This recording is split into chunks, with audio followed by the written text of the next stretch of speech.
Hello, sports fans, and welcome to another edition of Scott Sports 101. I'm Scott Trella. We're going to talk Browns and the NFL Combine, Cavs, and we'll talk Ohio State men's and women's college hoops.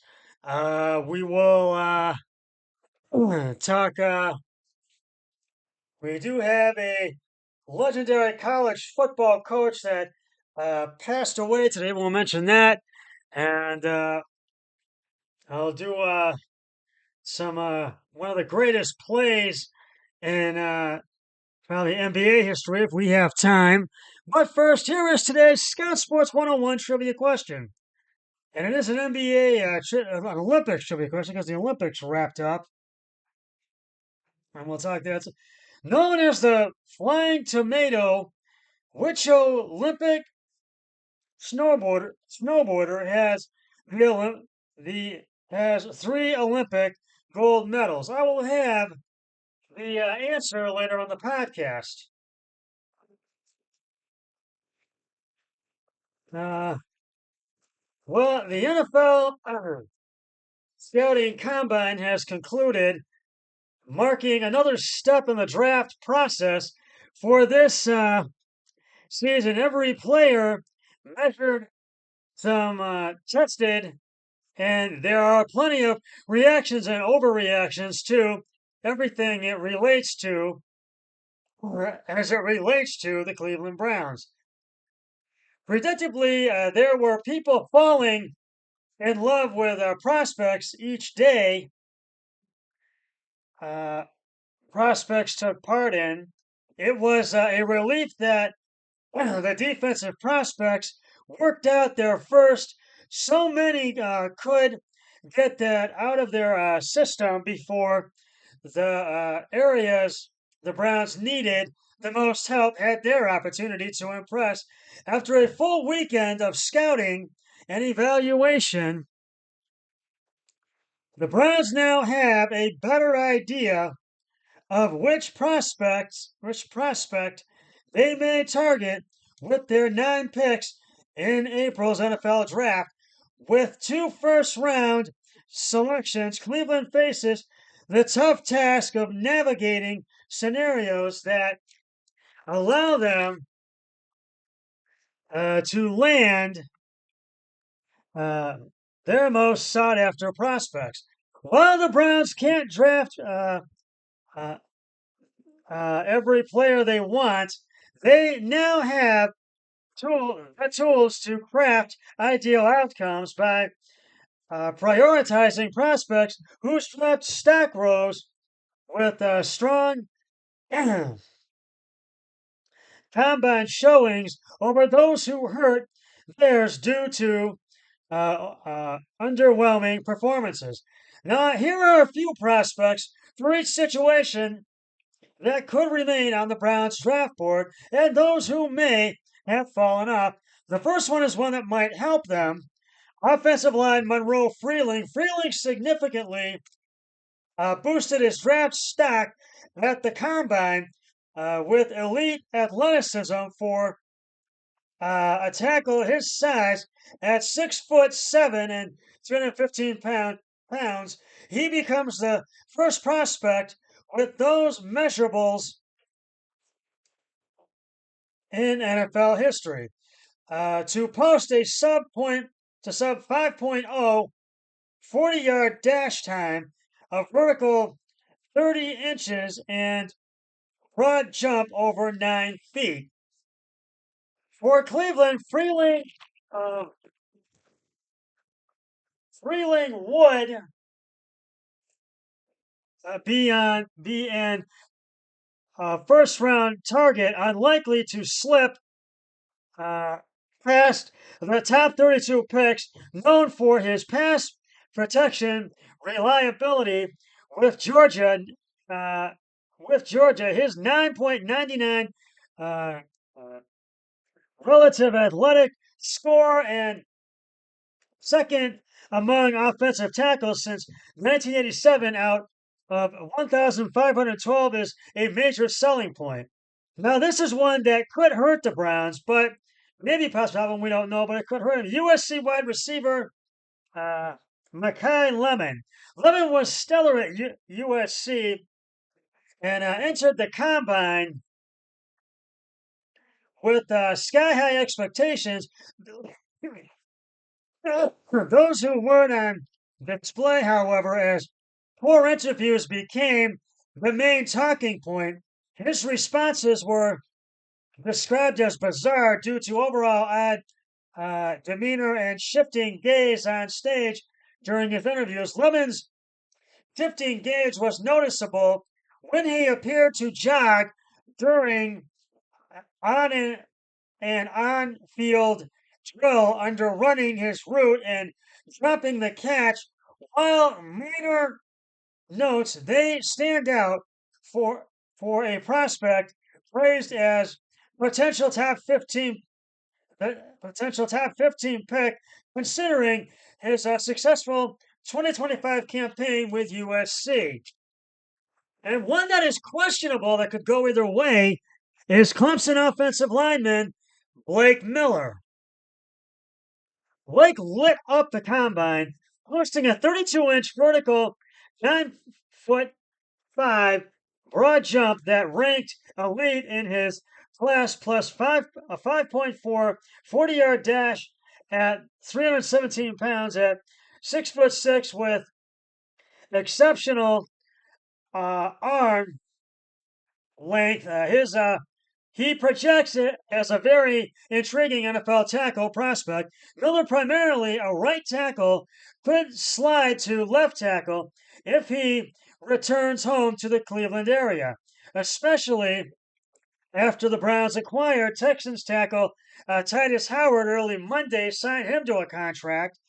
His quickness and strength would translate seamlessly to the blind side, placing him atop Cleveland's offensive line prospects ranking. And actually, this is one that would help him. But this is one that is questionable. Ohio State wide receiver Carnell Tate. While Tate still remains one of, if not the top wide receiver prospect in this year's draft class, his combine results have drawn some divide amongst scouts and members of the media. This rift stems from Tate's 40-yard dash time, which was expected to be in the 4.40 range, but was officially blocked out at 4.52.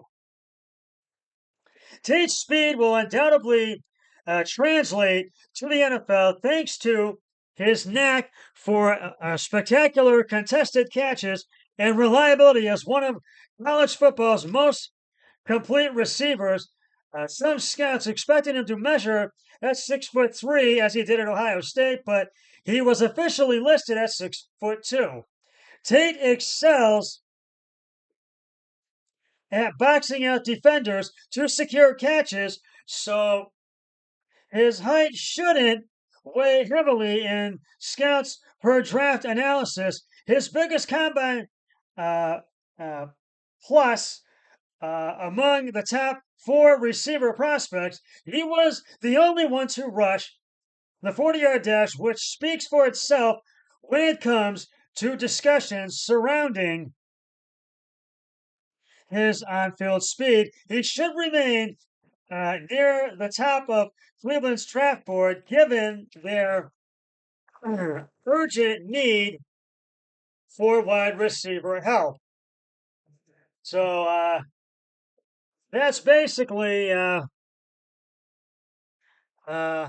what they are looking at, and but I feel they need to take Carnell Tate because this would really be a top prospect.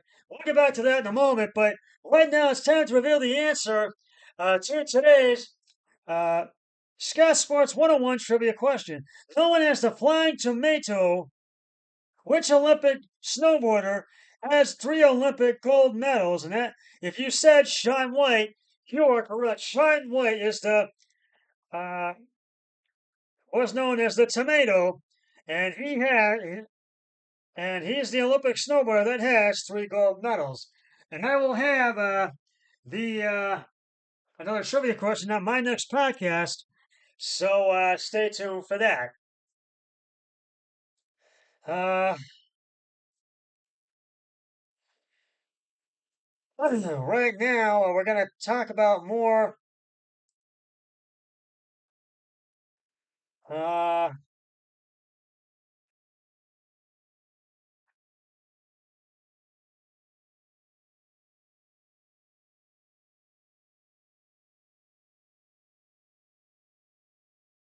um, we're going to talk about more that Browns.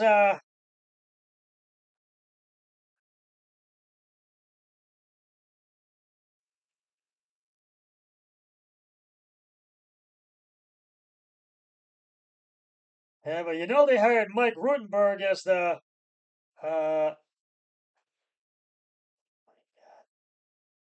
the there's 3 New Cleveland Browns coordinators had their moments behind the microphone for the first time since they were hired. Offensive coordinator Travis Switzer, who the Browns just hired, defensive coordinator Mike Rutenberg, and special teams coordinator Byron Storer each had around 25 minutes answering questions. Their hirings were officially announced by the team on February 20th, just 2 weeks ago. And Switzer comes to the Browns along with new head coach Todd Monken after having been the Baltimore Ravens run game coordinator. Rutenberg served as defensive pass game coordinator for the Atlanta Falcons in 2025, while Storer was the Green Bay Packers assistant special teams coordinator. And here are just some of the points of the 3 coordinators. Each of the 3 coordinators made their uh, during his time at the mic. Coach Monk and I were great from day one, and our relationship has certainly built from that. Get a little more comfortable with each other. I think how he thinks, and the more we kind of do that, as the better operation's going to be. As far as like like pushback and all that, that's not really how he operates. He's a collaborative guy. He wants to listen and then decide together. And he believes that with him and the whole staff, I mean, that's his philosophy, and it's been like that since I met him. Here's what Switzer said. Yeah, a little bit. Obviously, that's something we started when we first got here, and I'm excited about the guys where we have here. Monk said this in his opening press conference. You don't take a job if you're not excited about it. About quarterbacks, excuse me, that are in the building, and it's more than one. We're excited about Dylan Gabriel. We're excited about Deshaun Watson. Anytime you have a guy who has the success he's had, he's got to be part of the equation. As far as when we talk about competing for that job, and then Shador Sanders, what he was able to show last year, he's still young and he has a lot of growth that he can still achieve, especially year one to year two. He started out, 6, 7 games last year. So, yeah, I think uh, there's a lot to be excited about in that room. And here's what Switzer had to say. I mean, there's pieces here that we are excited about. I mean, tight end Harold Fannin Jr. It starts with Fannin, Jerry Judy, when he is able to show last year to wide receiver Isaiah Bond and what he has shown in his past, and quarterback Dylan Gabriel and what he was able to show last year as well. The offensive line obviously is something that we're going to have to be looking to add to, in addition to develop the guys we have here. Center Luke Whippler, uh, possibly guard Joe Batonio. But yeah, there's a lot of pieces here to be excited about. It kind of goes on with what I said about the quarterback. You don't take a job unless you're excited about this. And here's what he prefers. But that's just sort of what he has said at the mic. I'm not, but that's what you got to do. You need to be excited about it. And and we'll see what happens when the NFL draft rolls around. And before their free agency, heading the NFL draft, when that rolls around, free agency begins next week. And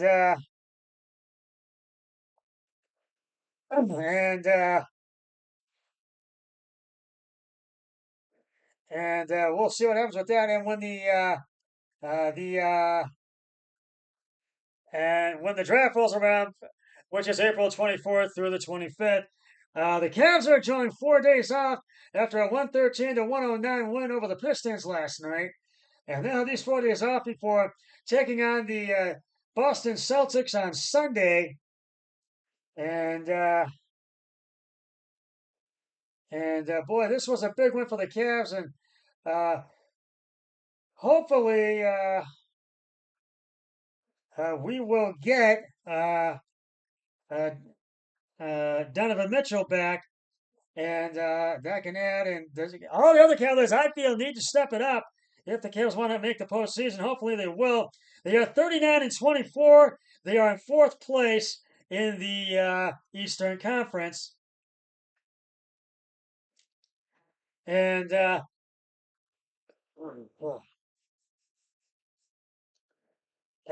they just really.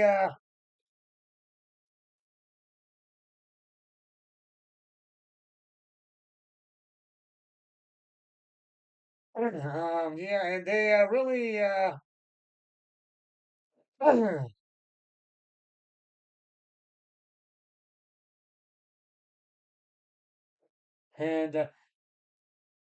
and they just really and the this came in just a few hours ago. I think I should report the Cavs are could the Cavaliers and the Lakers be making a trade with each other? Uh, an NBA trade idea between the Cavaliers and Los Angeles Lakers has been created, and they created the following trade between the Cavs and the Lakers, and uh, could the LA Lakers get Jared Allen if this trade works, and they would get a 2031 first round pick, but it can't happen until the off season since the 2026 deadline has already passed. There are rumors that LeBron James is going to leave the Lakers and come home to the Cavs this off season. Why not surround James with a player uh, with whom he has a strong relationship, such as uh, Hachimura? The two trained together in summers and have been teammates since the 2022-2023 season. So we'll see, but it's going to be a long process, and it won't be until the off season. So and so I just kind of wanted to share that with you, and uh,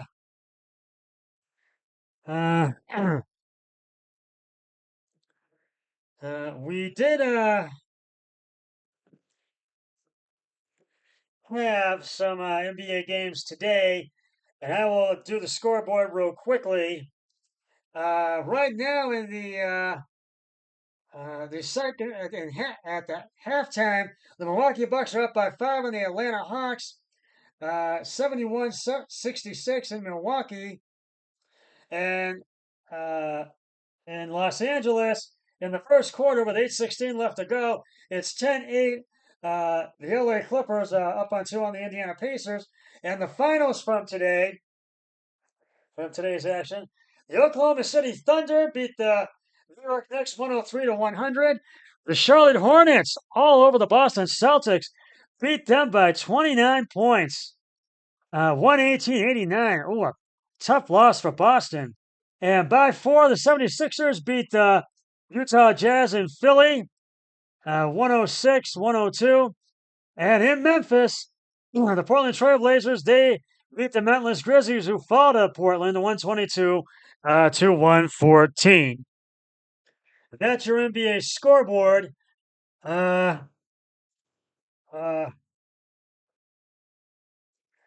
uh, we had before I uh, we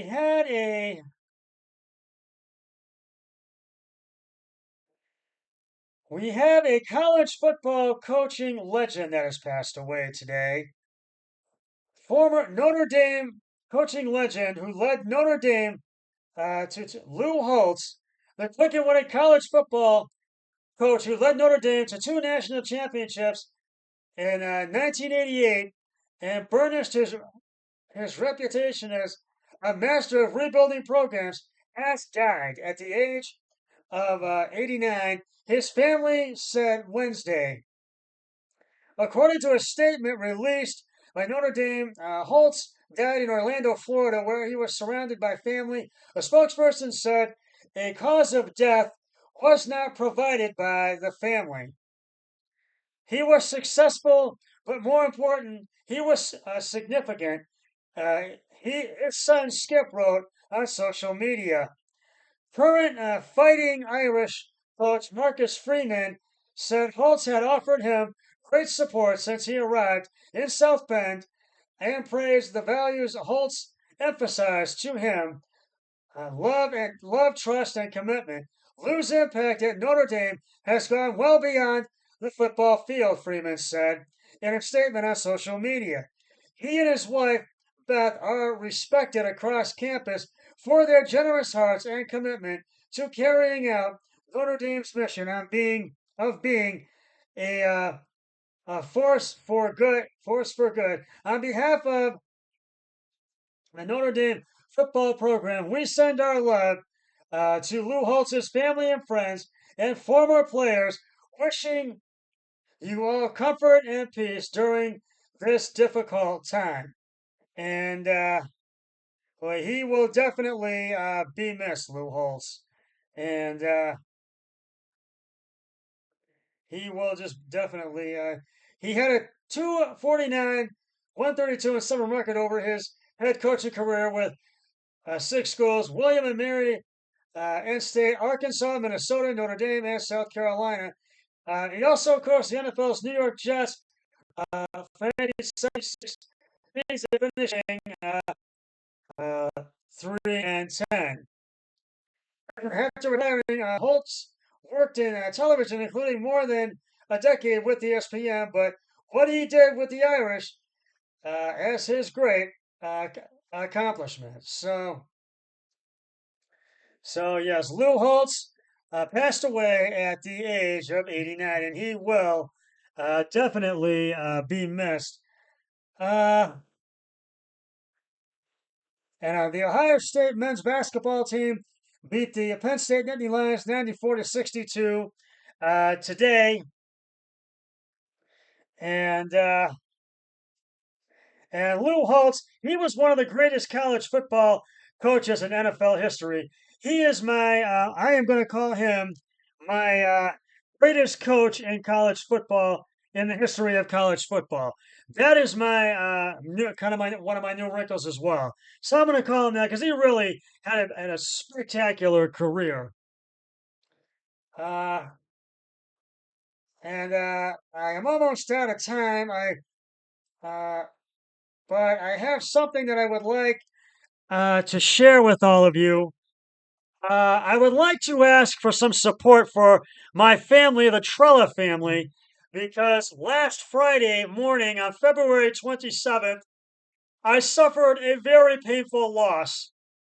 My wonderful mom, Marion Trella, passed away at the age of 79. She was battling a rare form of cancer, and she was a 2-time breast cancer survivor. It started after, even before the holiday season, she had been in the hospital, and she had also, and she had come home, and then it was 2 days after Christmas, she ended up back in the hospital, and then she was at a rehab clinic trying to get her strength back, but then she was taken to Southwell Hospital because of a tract infection, and the cancer was on her lung, and they had taken her to ICU on Sunday, February 22nd, and she had a mask and a tube below her, but then she was doing well, eating, talking, and watching TV, but then the mask and the tube below her was right back on her, and we talked to her, basically said our goodbyes, but then Friday morning I found out from my sister, Jen Trella Hoyle. She called me about 9:40, 9:45, and that's when I found out that my mom had passed away. And she was just a wonderful mom. She was a wife and a sister-in-law. She was a hard worker, worked at St. John for 24 years as the secretary and office manager, wore three hats, and she gave back to the community. And she was just a wonderful woman, and she will definitely be missed. But I would like some support through this difficult time, and to have your thoughts and prayers for myself and for my family with the loss of my mom, Marion Trella.